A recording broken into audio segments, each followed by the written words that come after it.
I am indeed humbled and honored to be awarded a doctorate degree from such an outstanding university.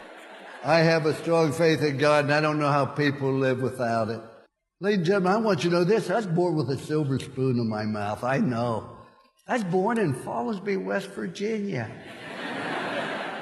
And I went by where I was born last night, about 10:30. I was born in a cellar at home, delivered by Dr. McGraw. We had one bedroom for my sister, myself, and my parents. We had a half bath and a kitchen. 7.5 years we lived in that place. There was no welfare. There was no food stamps. There was no safety net. But I always had plenty to eat.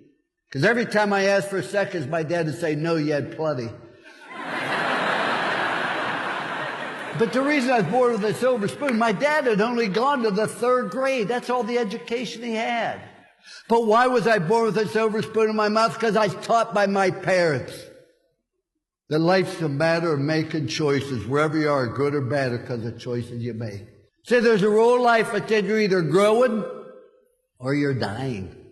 The tree's either growing or it's dying. So's grass, so's a marriage, so's a business, so's a person. Doesn't have a thing to do with age. My birthday candles cost more than a cake. But it has everything to do. Am I trying to get better? Am I trying to prove we got on top and say, you know, this is pretty good. Let's maintain it. Let's not take any risk. We finished 2nd in the country at Notre Dame. Everybody called me an idiot. Guy finishes last in medical school. They call him doctor. That doesn't seem fair. When I left Notre Dame, I never thought I'd coach again. Where'd you go from Notre Dame? According to my mother, you go directly to heaven, you sit by the Pope. You don't coach anymore. And then I went to live in a town where the average age was deceased. And what I found out, I wasn't tired of coaching. You have to have something to hope for, something to dream. And even though you've done great things so far, what's going to happen now? I want to give you a simple plan. This is not something I talk about. It's something I believe, and it works. And I wish that I'd learned it when I was 21. There's only 3 rules you have to follow. Law number 1, do what's right. Do what's right and avoid what's wrong. If you have any doubt, get out the Bible. There's never a right time to do the wrong thing. And there's never a wrong time to do the right thing. Rule number 2. Do everything to the best of your ability with time allotted.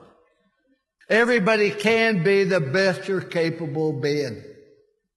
And I want to tell you, if you want to fail, you have the right to fail. That's what's great about this country. You do not have the right to cause other people to fail. Don't blame anybody else, but if you get an education, you're willing to work and overcome problems and difficulties, in this great country, you can amount to something. But just genuinely caring about people, because everybody you're going to meet the rest of your life needs a smile, needs a kind word, needs an encouragement. Because see, when you do the right thing, people are always going to be able to trust you. Trust, commitment, love. Because those are the 3 rules I had for my children, my team. My greatest accomplishment is not coaching, not TV, not speaking. The greatest accomplishment is my family. And I'm very proud of it. You can't take your money to heaven, but I'll tell you something. You can sure take your children to heaven with you. I leave you with this very last thought. Very last thought. Want to be happy for an hour? Eat a steak. Want to be happy for a day? Play golf. Want to be happy for a week? Go on a cruise. Want to be happy for a lifetime? Put your faith in Jesus Christ. Thank you very much. God bless.